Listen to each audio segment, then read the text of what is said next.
On a super hot afternoon of July 12, 1944, Ilsa stood totally frozen, not because of the heavy Texas heat pushing on her like an invisible blanket, but because of what she saw right in front of her. The 23-year-old former nurse from the German Wehrmacht stared at this huge bucket of ice cubes, all pure and clear, and it seemed like such a big waste to her, just sitting there casually in the mess hall of Camp Hearne, Texas. Before I continue, let me know in the comments where you're watching this from. What Ilsa saw in that moment went against 7 years of careful Nazi teaching about how America had nothing and was desperate.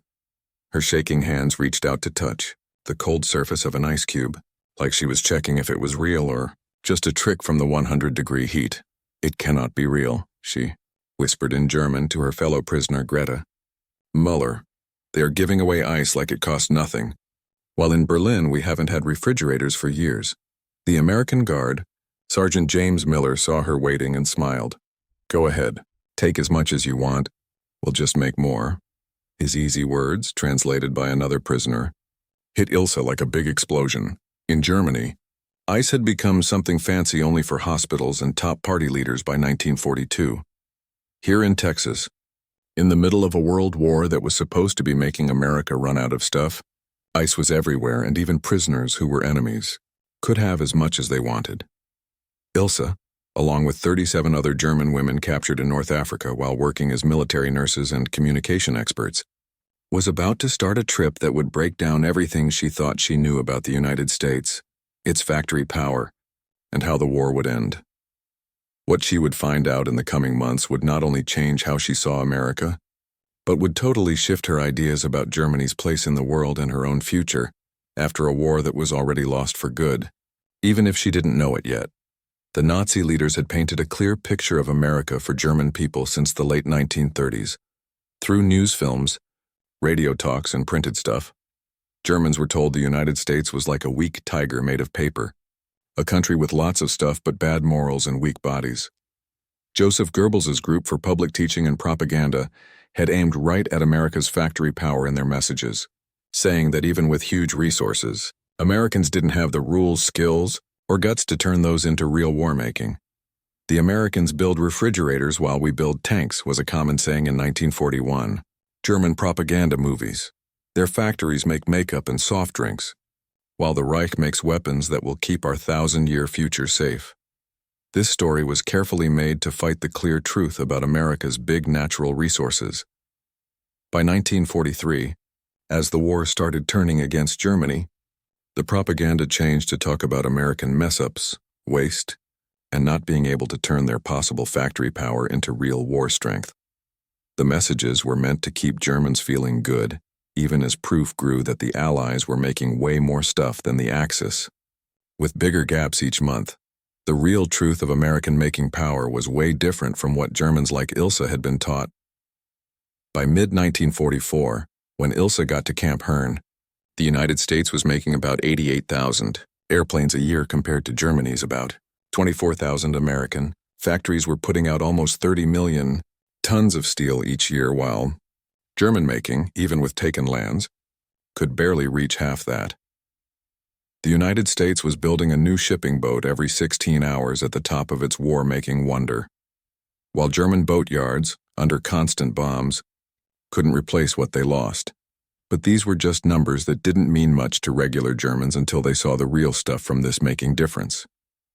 For Ilsa Wickman and her fellow prisoners, that face-to-face with truth started with something easy like a bucket of ice on a hot Texas day. Ilsa Wickman's road to that big moment started in Berlin, where she trained as a nurse before the war. Born in 1921 to a middle-class family that really loved their country, Ilsa grew up after Germany's loss in the First World War and the money troubles that followed. Her dad, a former foot soldier who fought on the Western Front, had joined the Nazi Party early, seeing it as a way to bring back German pride and strength. Ilsa had joined the League of German Girls at 14 and took in the party's lessons about race levels, country fate, and how free countries were falling apart. When war started in 1939, Ilsa right away offered her nursing skills to the Wehrmacht. By 1942, she was working in North Africa with Rommel's Africa Corps. treating hurt German soldiers in harder and harder conditions as Allied forces got stronger. It was there, during the last desperate days of Germans in Tunisia, that she got captured along with thousands of other Axis people in May 1943.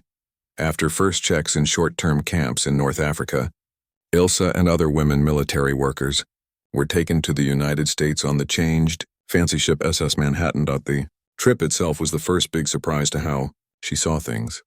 Even as prisoners of an enemy, supposed to be short on stuff, they got better food on the ship than she had seen in the last year with German forces. The American guards, who she thought would be mean, were mostly professional and sometimes even nice. But she explained these weird things as special cases. Maybe nice treatment for show or just because they were at sea where some hard times couldn't be helped. It wasn't until she got to American land and was taken to Camp Hearne, one of the 400 POW camps set up across the United States to hold about 371,000 German prisoners caught by American forces, that the full difference between Nazi propaganda and real life started to show.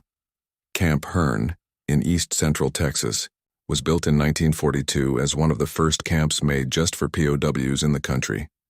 By the time Ilsa and her group got there, it held about 4,800 German prisoners, most men caught in North Africa and Italy. The women's area was separate, but followed the same Geneva Convention rules that went for all prisoners.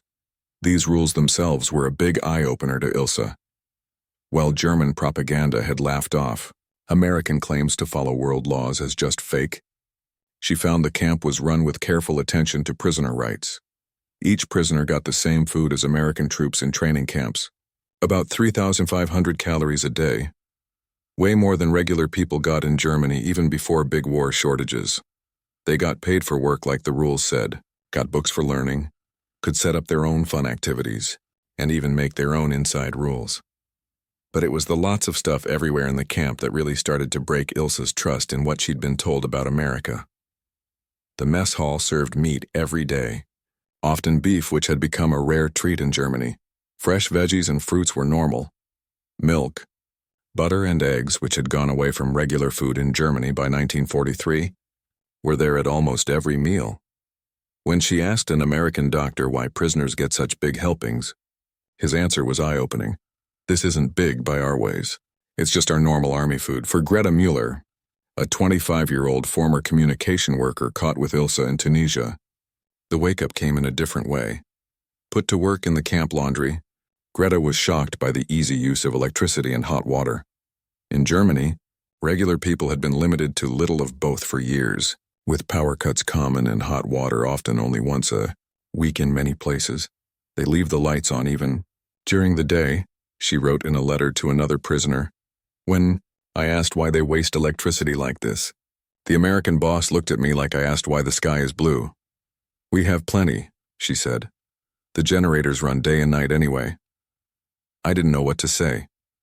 In my parents' home in Dresden, using an electric light during daylight hours would have been considered almost like betraying the country. By 1943, the laundry place itself showed factory power that made Greta question everything she'd been taught about American making.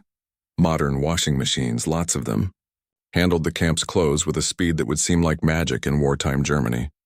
When a machine broke, it got fixed or replaced in days, not taken apart for parts like in the Reich.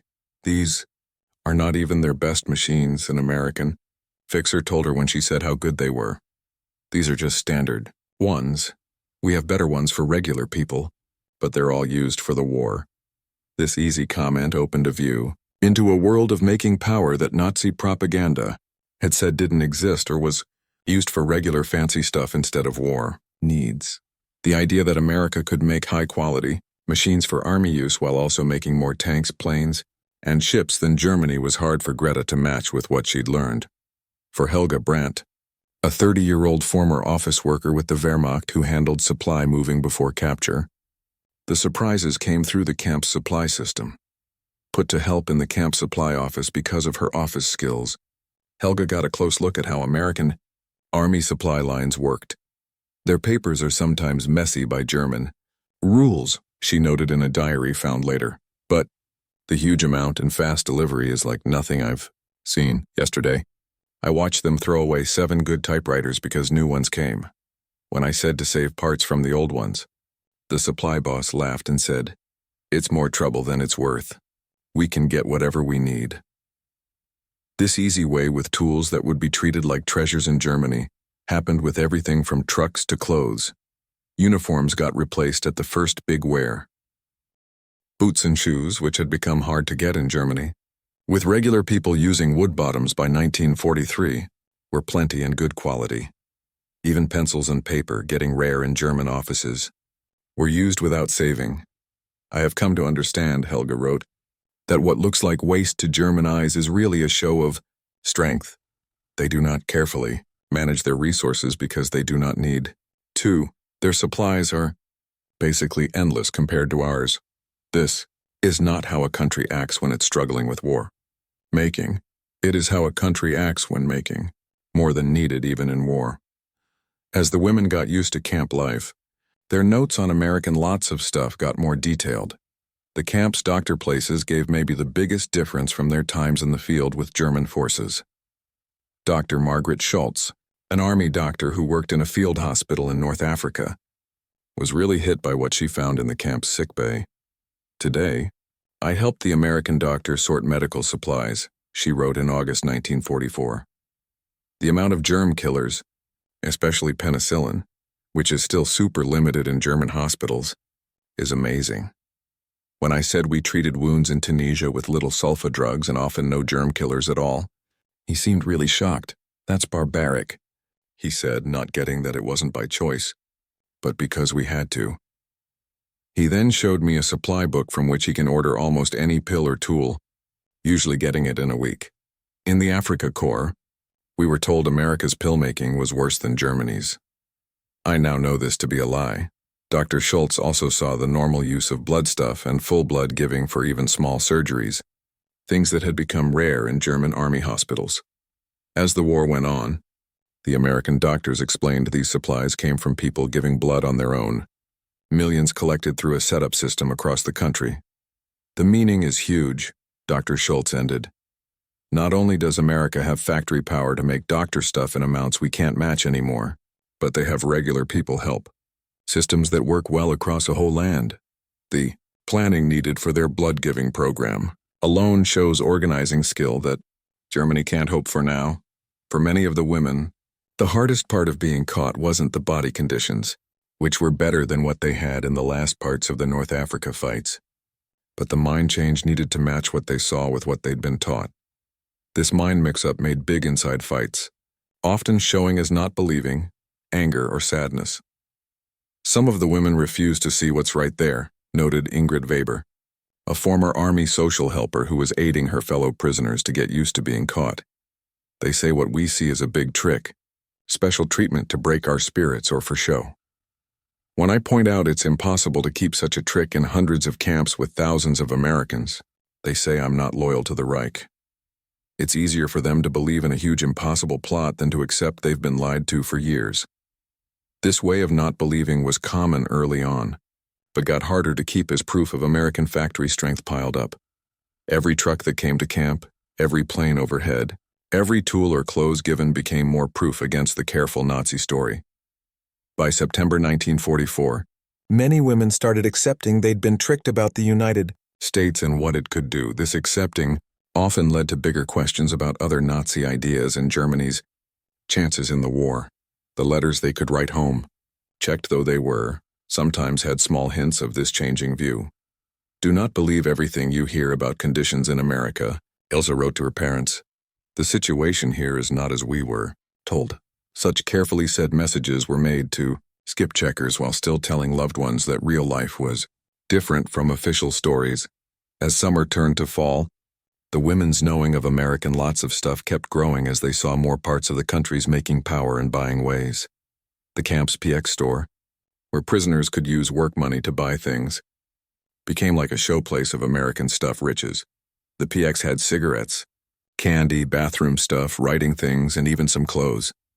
While fancy goods weren't for prisoners, the quality and amount of even basic things was telling. American-made soap, for example, was way better than the rough bad soap in Germany by 1944. Cigarettes were plenty and made from good tobacco. While in Germany, Cigarettes had more fake tobacco as the war went on. Even more telling were the American magazines and papers allowed in camp under Geneva rules for reading stuff, while new news was checked to stop prisoners from getting info for escape or fighting. Older magazines showing American regular life before war were in the camp library. These with ads for buying goods and pictures of normal American homes with fridges, washers, cars, and other new stuff painted a view of before-war American life that went against Nazi claims about hard times. Poorness and desperation in the United States. If this was the starting point from which American war-making grew, the meaning for Germany's chances was bad. Erika Hoffmann, a 28-year-old who worked as a clerk with the Luftwaffe, got really interested in American-making numbers after seeing ads in old life magazines. With okay from camp bosses, she started gathering info about American factory output from checked news for prisoners. "The size is almost too big to get," she wrote in October 1944. In 1943 alone, American factories made over 86,000 airplanes while Germany struggled to make $25,000. They built nearly 30,000 tanks while we made less than a third, and the gap is getting bigger, not smaller. Their making grows each month while ours gets messed up by bombs. The math sure of loss is clear to anyone who gets these numbers. Erika's looking, shared quietly among the women prisoners, helped a growing feeling that Germany's loss was not just possible but sure, a knowing that was both crushing and strangely freeing. If loss was sure, then holding on to Nazi ideas made little sense. The future would need a different view, one that saw Germany's place in a world shaped by American-making power after war. This knowing got stronger from how American workers at Camp Hearne acted. Instead of bragging about their good stuff or treating German prisoners bad, most Americans seemed almost shy about the differences. When prisoners showed surprise at examples of lots of stuff, Americans often said things like, "This is nothing special," or "Wait until after the war. This is just our war economy." Such words suggested a level of making power and peace that was even bigger than seen in war, an idea that was almost impossible for German prisoners to grab. In their lives, Germany had been pushing its money and factory systems to the edge to support war. The thought that America was working below its full money power, even while making more than the Reich, was really confusing. By late fall 1944, the women had gotten into a routine with work jobs, learning chances and fun activities. The camp bosses, following rules to keep prisoners busy and helpful, pushed prisoners to set up classes, sports, and culture stuff. Through these, the women got more looks into American life. American workers who watched activities often shared about their regular lives, homes, school, and hopes for future. These easy talks gave peeks into an American thinking with hope, real doing, and sureness. Qualities that were way different from the growing, desperate feeling in Germany, as shown in heavily checked letters from home. The difference between camp conditions in Germany got even clearer as the war in Europe went to its last parts.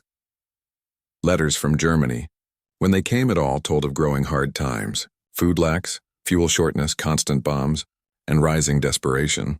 Meanwhile, life in Camp Hearne kept going with normalcy and body, comfort that made many women feel bad about their spot.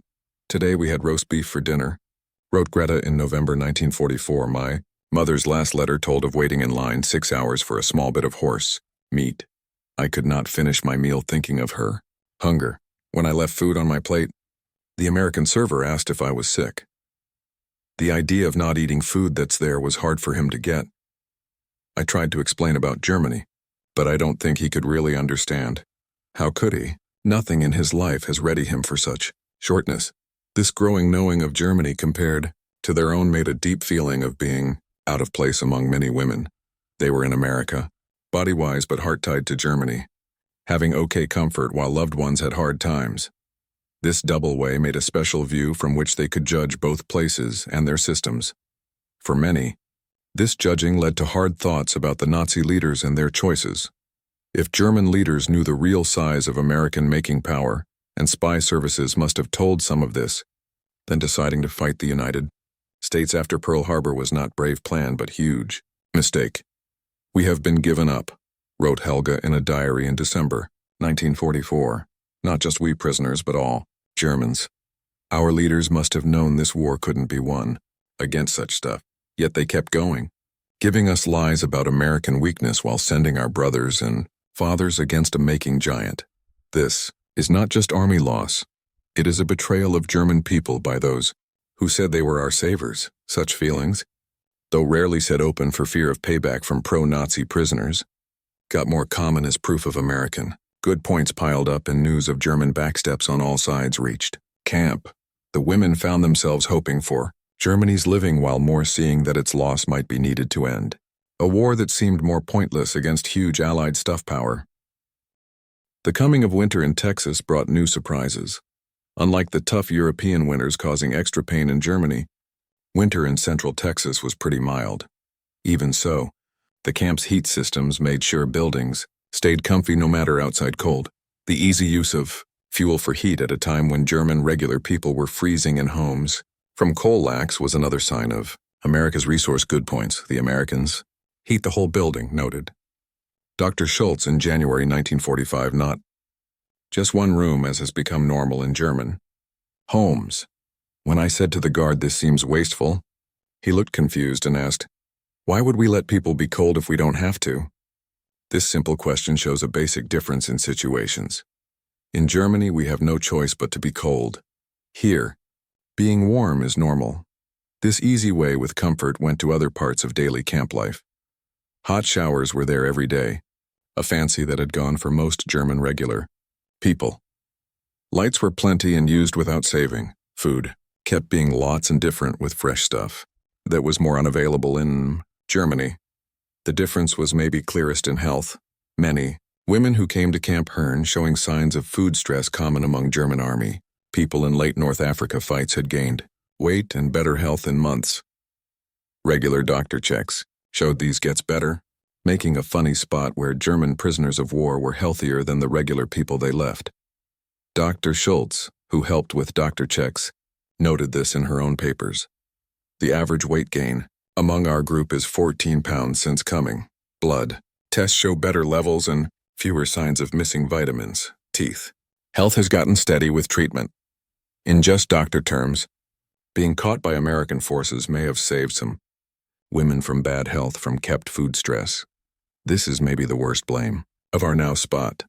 Our enemies keep their prisoners in better health than we can for our own fighting forces. As 1945 started, news of the war's move became more for prisoners.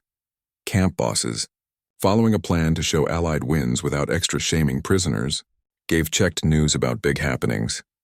The women learned of the fail of the Ardennes push, later called the Battle of the Bulge, the Soviet move on the Eastern Front, and the more breaking air attacks on German cities. This info, plus their close knowing of American making power, led many to start thinking about an after-war future that few had let themselves before. Talks turned to what Germany might be after loss, how they'd rebuild lives, and if they could go back to a country so fully broken, both in stuff and ideas. For some, the answer more seemed to be in America itself. The Camp Hearne bosses had set learning programs with English classes, American history, and useful skills. Many women joined these, first to pass time, but more with eyes on possible futures in the United States. American move-in laws would make this hard for most, but the chance stayed in their minds. They had seen close what America could make in war. The idea of what it might do in peace was strong. More important, they had lived in a place that, even with World War pushes, kept a living level that seemed almost perfect compared to Germany. Ilsa, who was among the first to see the meaning of American lots of stuff, became one of the best students in English classes. I do not know if I will stay in America after the war, she wrote to a fellow prisoner moved to another camp. But I know I must understand this country, whether as friend or rival. America will shape Germany's future. We must get not just their words, but their thinking. This easy sureness, this taking plenty for granted, it is strange to us, but key to them. As spring came in Texas, bringing wildflowers and warmer weather, the women of Camp Hearne found themselves in the weird spot of seeing nature beauty and okay comfort while their home went through its last pains. News of German fighting falling, Hitler's death, and finally the no-conditions give-up of all German forces reached them in May 1945. The feelings were mixed. Relief that breaking stopped, sadness for a lost home, worry for loved ones, and not sure about their own futures. For many, the heart feeling was mixed by knowing they'd seen proof of Germany's sure loss for months, while their people at home kept suffering for a lost cause. "Today we learned of Germany's give-up," wrote Greta on May 8, 1945. "There is no surprise in this news, only relief that killing has stopped. For us, the war ended in real many months ago when we saw with our eyes the true American power. We have been living in the after-war world already, around the proof of why Germany could not win. Our sad thing is that this proof was not there for those deciding in Berlin. In weeks after Germany's give-up, the women's status started to change. No longer prisoners of going war. They were called held enemy strangers waiting to go home. The process would take time as moving stuff was first for American troops, not sending back old enemies. During this waiting, the women got more info about conditions in taken Germany. The news was bad, wide-breaking. Food lacks moved people and started facing Nazi crimes. For many, going back seemed less good as they learned more about waiting. This mixed feeling showed in their doings. When given chance to sign for early go-home or ask for late return to work in United States for a bit, many picked the second. Under different work programs to fix war worker lacks, former POWs could work on farms and factories or other regular jobs before going to Germany. Ilsa was among those who picked to stay in United States for a while. Put to work as nurse helper at a hospital in San Antonio, she found herself using medical skills to care for American patients, including some hurt old soldiers from Europe fights. The funny of her spot, a former enemy helping those who fought her country, was clear to her. "Today I changed wraps for a young man hurt at Anzio," she wrote in August 1945. "When he learned I was German, I expected anger. Instead, he asked thoughtful questions about my times and seemed really interested in my view. This kind spirit from someone with every reason to hate Germans is humbling. I wonder if we would show the same niceness if the war end was different." For Ilsa and others who picked to work in America before going home, these months gave extra looks into American life beyond the kind of fake camp world. They saw regular life, talked with normal Americans, and got deeper knowing of the ways and values that made such stuff lots. What they found was a place that, while not perfect, had energy and hope that was way different from before. War Germany's strict levels and after-war Germany's desperate spots. American real doing, business spirit and belief in possible, made a big mark on women who grew up in a system that pushed order, bosses, and limits. By 1946, when most women finally went back to Germany, they returned with views totally changed by their times. They had gone from true believers in Nazi ideas, or at least okay with its claims, into seers of its basic lies. They had seen close the place that Nazi propaganda had most lied about, and they could no longer take any part of that propaganda as true. This change had deep meanings for after-war Germany. While these women were a tiny part of German people, they were part of a bigger group of returning POWs who saw American lots of stuff close. Their stories shared with family, friends, and towns helped reshape German views of United States in key early years of takeover and rebuild. Many former prisoners became unofficial helpers for American ways and values, pushing for free changes, buying economies, and schoolways they saw during caught time. Some kept ties with Americans they met, making personal links between old enemies that helped make peace and work together. The effect was extra clear in American takeover area, where returning POWs held in United States often helped between takeover bosses and local people. Their knowing of American doings and skill to explain American plans in German ways helped cut fights and make working easier. For some, like Ilsa, the change went further. After going back to Germany in 1946 and seeing the desperate there, she asked for and got okay to move to United States in 1949. She lived in Texas, not far from her prisoner spot, and started nursing again at the same San Antonio hospital where she worked right after war. Ilsa was not alone in this pick. Several other former prisoners from Camp Hearne later came back to United States as movers, bringing families who lived through war in Germany. They joined the bigger wave of German moving to America in after-war years, giving their skills and views to their new country.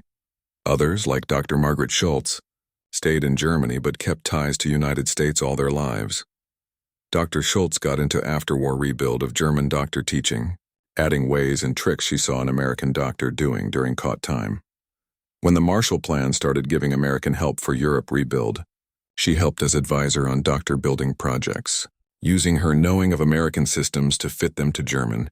The story of German women of Camp Hearne is in many ways a small picture of the bigger change of German-American ties in the 20th century. From bitter enemies to close friends, the two countries followed a path shaped by many things, including facing communism together in the Cold War. But at a people level, it was also shaped by single meetings like those in prisoner of war camps across United States. The women who once stared not believing at ice buckets in Texas heat became part of a deep culture swap that helped set base for Germany's join into Western Free Group. Their trip from Nazi teaching to seeing American factory strength to personal making peace with old enemies mirrored Germany's country trip in decades after World War II. 7 decades later, few who lived those times are left, but their stories kept in letters, diaries, and told histories give good looks into how worldviews can change when ideas hit hard real stuff. For Ilsa Vickman and her fellow prisoners, that real was as simple and deep as lots of ice in Texas heat. A small fancy that showed a much bigger truth about the world they thought they knew and the future they would help build. In a last funny twist, some of these former prisoners lived to see Germany itself become a country of lots of stuff, reaching riches in after wartime that seemed impossible in 1945. The money wonder of West Germany in 1950s and 60s, built partly on American help and know-how, made a place where ice was again plenty and normal, not a fancy but an everyday easy thing taken for granted by new kids. The daughters and granddaughters of these women grew up in a Germany, joined into Europe and across ocean friends where war between Germany and United States was almost unthinkable. This change from enemy to friend, from breaking to riches, from boss rule to free vote stands as one of the most amazing country trips of the 20th century. That it started for some with a simple bucket of ice in Texas heat is a reminder of how deep thoughts can come from seeming normal meetings and how real stuff can shape idea views in ways that propaganda can't win over in the end.